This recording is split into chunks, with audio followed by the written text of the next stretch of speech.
देश की अर्थव्यवस्था, रोजगार और विकास को लेकर केंद्र सरकार ने दो बड़े दावे पेश किए हैं।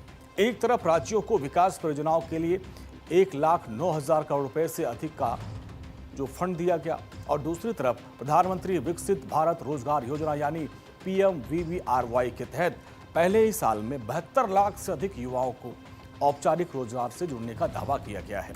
यानी मोदी सरकार में एक और विकसित भारत के विजन की मजबूत नींव के तौर पर ये देखा जा रहा है।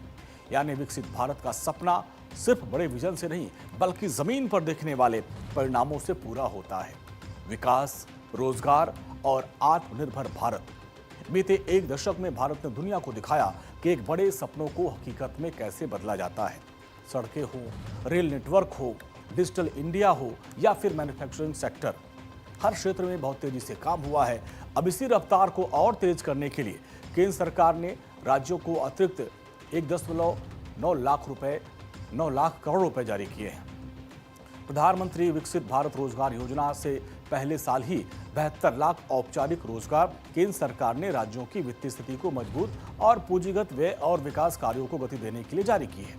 सरकार की ओर से कहा गया है कि 1 अगस्त को ये अतिरिक्त राशि जारी करना राज्यों की वित्तीय क्षमता को मजबूत करने और उन्हें विकास परियोजनाओं और पूंजीगत निवेश में तेजी लाने के लिए केंद्र सरकार की प्रतिबद्धता का एक हिस्सा है। अब किन किन राज्यों को कितना पैसा मिला जरा आप ये भी जान लीजिए। और इसके अतिरिक्त जो किस्त है उसमें यूपी को सबसे अधिक रकम मिली है। इसके अलावा देश के अन्य प्रमुख राज्यों की भी बात करें तो उनको भी रकम मिली है। तो आप देखिए, उत्तर प्रदेश की बात करें तो करीब 19,208 करोड़ रुपए मिले हैं। बिहार को करीब 10,845 करोड़ रुपए मिले हैं। MP को करीब 8,010 करोड़ रुपए मिले हैं। पश्चिम बंगाल को 7,866 करोड़ रुपए मिले हैं। महाराष्ट्र को करीब 7,022 करोड़ रुपए मिले हैं।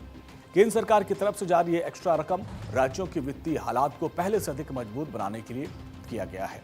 इसके अलावा त्योहारों के सीजन को देखते हुए जो आने वाला खर्च है, जैसे कि स्वास्थ्य, शिक्षा, इंफ्रास्ट्रक्चर और सरकारी योजनाओं के लिए ये योजना काफी मददगार साबित हो सकती है। योजना का एक और बड़ा पहलू है महिला भागीदारी।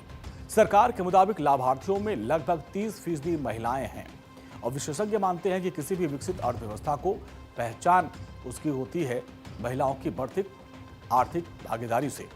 और यही संकेत अब भारतीय श्रम बाजार में भी दिखाई दे रहा है और जो ये बताता है कि भारत का विकास अब आधी आबादी की भागीदारी के साथ आगे बढ़ रहा है। महिला सशक्तिकरण, आर्थिक आत्मनिर्भरता और रोजगार तीनों एक साथ मजबूत हो रहे हैं।